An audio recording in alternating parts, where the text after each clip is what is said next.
오늘 말씀의 제목은 주님의 부르심입니다. 오늘 본문이 이제 예수님께서 제자들을 찾아 나서는 모습이지요. 보통 우리 세계에서는 제자들이 선생님을 찾아다녀요. 수능을 마친 입시생들은 자기가 원하는 대학을 찾아서 원서를 넣고요. 석박사를 지원하는 대학원생들은 배우고 싶은 교수님을 찾아가서 자기 자신의 역량을 어필합니다. 이런 문화는 요즘에만 그런 것이 아니라 예수님 당시에도 똑같이 있었습니다. 제자가 될 사람이 훌륭한 스승을 먼저 찾아가 테스트를 받고 선을 보고, 그러면 선생님은 제자의 자질을 보고 그 제자를 받아들일지 말지 결정을 하는 거예요. 예수님 당시의 보편적인 문화였습니다. 근데 말씀을 보면은 예수님께서는 제자가 오기를 기다리신 것이 아니라 제자를 삼기 위해 직접 찾아 나서십니다. 43절에 이튿날 예수께서 갈릴리로 나가려 하시다가 빌립을 만나 이르시되 나를 따르라 하니, 이 한국어 성경을 곧대로 읽으면 약간 뉘앙스가 애매해요. 갈릴리로 가다가 빌립을 우연찮게 만났는지 아니면 일부러 그리로 나가셨는지 한국어 성경은 조금 애매하게 말하고 있어요. 그런데 원문을 그대로 보면요, 예수님께서 갈릴리로 나가셨다라는 것은 목적을 가지고 의지적으로 나가셨다라는 표현이에요. 그리고 빌립을 만났다라는 것도 우연찮게 만난 것이 아니라 빌립을 찾기 위해 구하였고, 구한 결과 빌립을 발견하였다라는 의미가 담긴 단어입니다.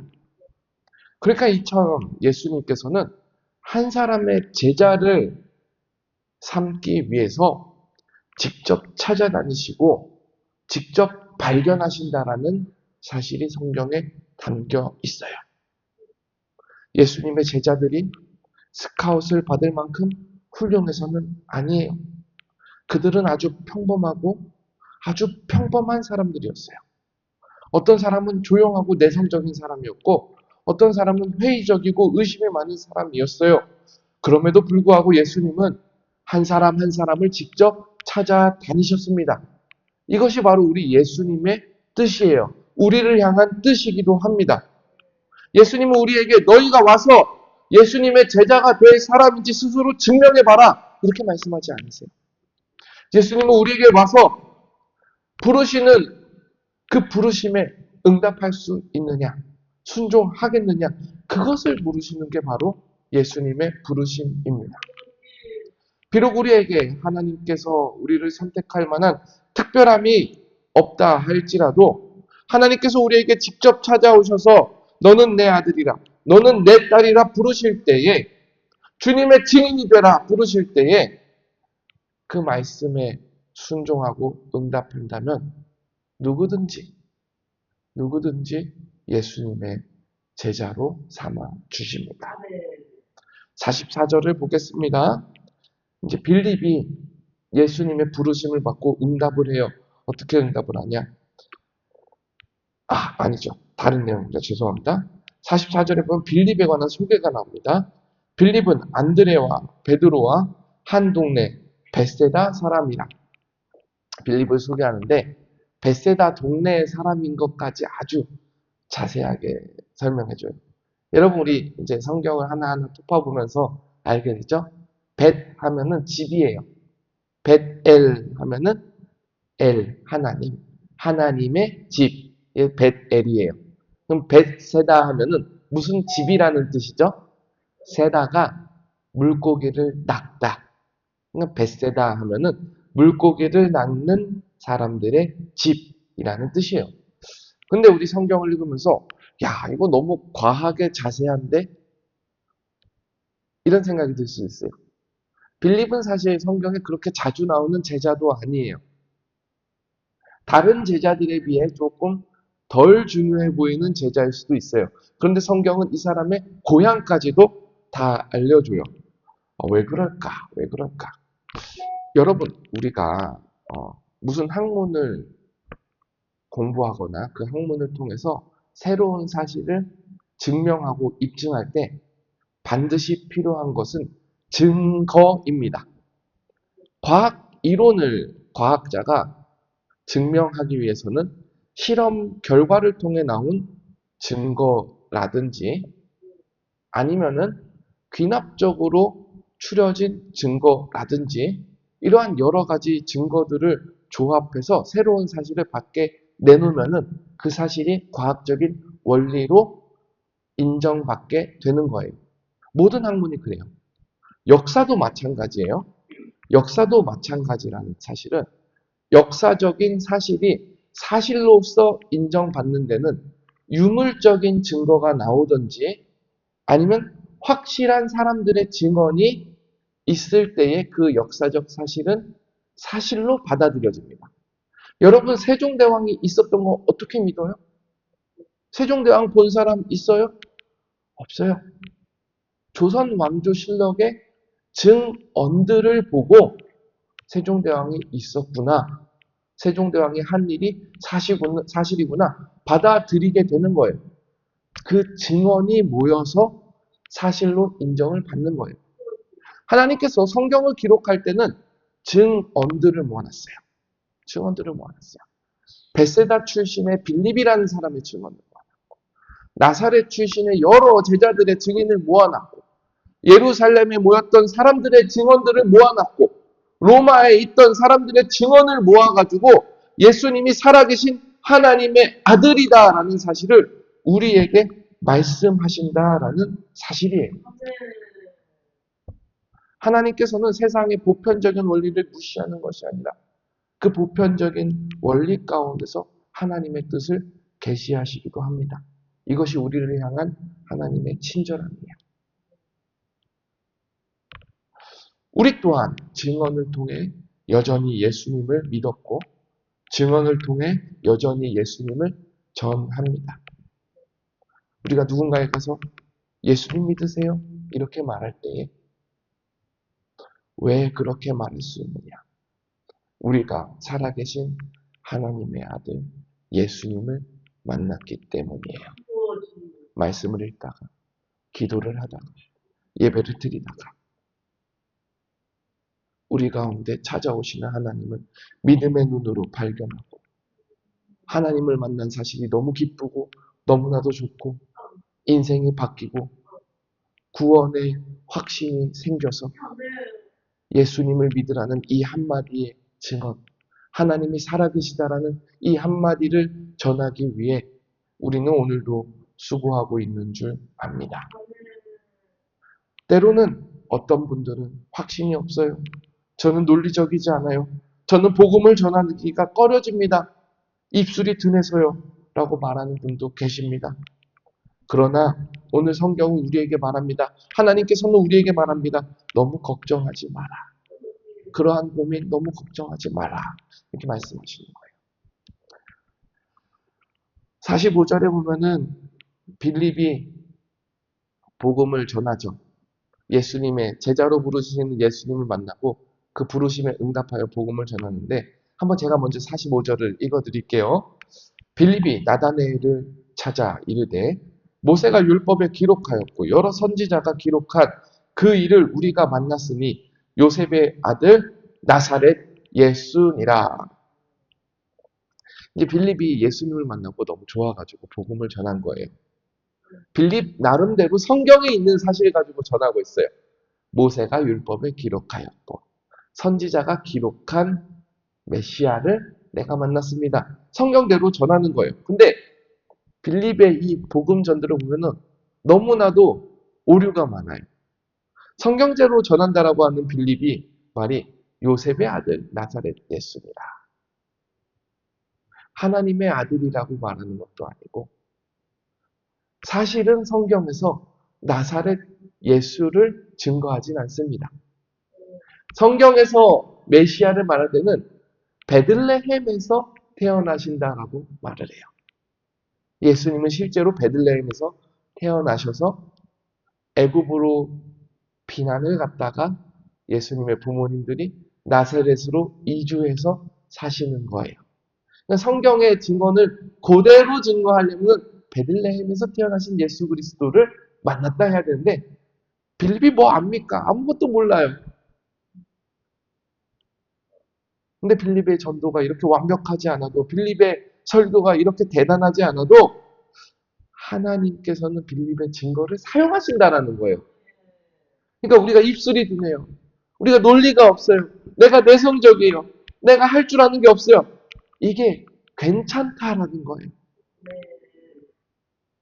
우리가 어제 새벽에 이런 말씀을 나누지 않았습니까? 사역의 주체는 내가 아니다. 나는 보조자이고 하나님께서 절대 주권을 가지고 나는 쓰임받는 사람으로서 하나님 앞에 붙들리면 된다. 이렇게 전했잖아요. 빌립에게도 마찬가지고 우리에게도 마찬가지입니다. 빌립이 나다나엘이 따지니까 야 나사렛에서 무슨 선한 것이 나? 너 말대로라면 성경대로라면 나사렛에서 선한 것이 나는 게 아니라 다른 곳 베들레헴에서 선한 것이 나야 돼. 나다나엘이 그런 의도로 되묻는 거거든요. 그럼 빌립이 뭐라고 할 줄 모르니까 야 됐고 모르겠고 일단 와봐 이렇게 말을 하는 거예요. 근데 그러한 빌립의 어리숙한 전도 행위도 예수님께서 함께 하실 때에 쓰임을 받게 되는 거예요. 예수님께서 나다나엘을 찾아가서 나다나엘의 마음을 만지십니다. 우리 48절을 한번 함께 읽어보겠습니다. 나다나엘을 찾아오신 예수님에게 나다나엘이 되묻는 장면이에요. 48절입니다. 시작. 나다나엘이 이르되 어떻게 나를 아시나이까? 예수께서 대답하여 이르시되 빌립이 너를 부르기 전에 내가 무화과 나무 아래에 있을 때에 보았노라. 예수님께서 이미 빌립이 부르기도 전에 나다나엘이 예수님을 찾기도 전에 예수님은 나다나엘을 알고 계셨다라고 말을 하고 있는 거예요. 근데 어떻게 알고 계셨냐? 무화과 나무 아래에서 너를 보았노라. 이 무화과 나무 아래에서 봤다라는 것은요. 상징적인 표현이에요. 상징적인 표현. 왜 우리나라에도 방앗간에 관한 상징적인 표현이 있고 우물가에, 개울가에 관한 상징적인 표현이 있잖아요. 그곳에 가면 아낙네들이 빨래를 하고 있다. 이런 상징적인 표현이 있잖아요. 이 유대민족에게 있어서 무화과 나무 아래 있었다라는 표현은요. 말씀을 읽고 묵상하고 있었다라는 상징적인 표현이에요. 뜨거운 떼약볕 아래에서 낮에 노동을 할 수 없을 때에 그 시간에 나무 그늘 아래에서 경건한 유대인들은 모여가지고 말씀을 읽고 하나님의 뜻을 고민해 본다라는 사실이에요. 이 말이 전하고 있는 것은 나다나엘이 그동안 갈급함이 있었다.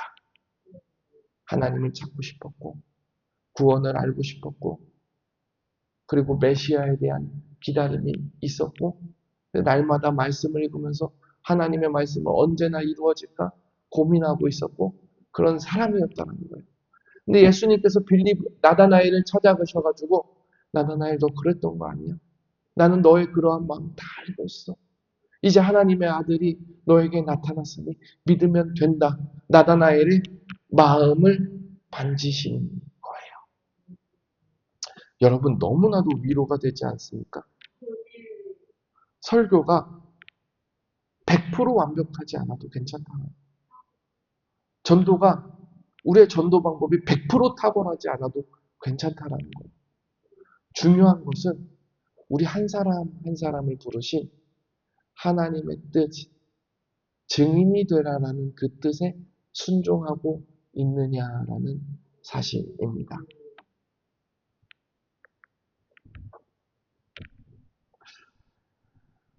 빌립이 자기 능력으로 도무지 안 될 때, 야, 일단 한번 와봐. 이렇게 했던 한마디를 예수님께서는 사용하셔가지고 그 한마디로 예수님은 또 다른 사람을 제자 삼았잖아요.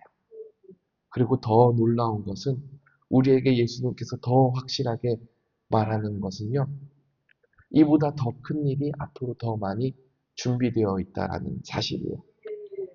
50절 맨 마지막 부분 한번 보십시오. 자, 50절을 그냥 제가 읽어드릴게요.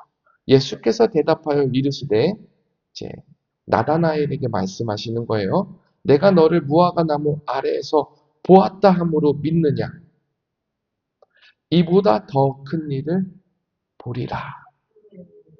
여러분, 우리 신앙은요, 앞으로 더 볼 일이 많아요.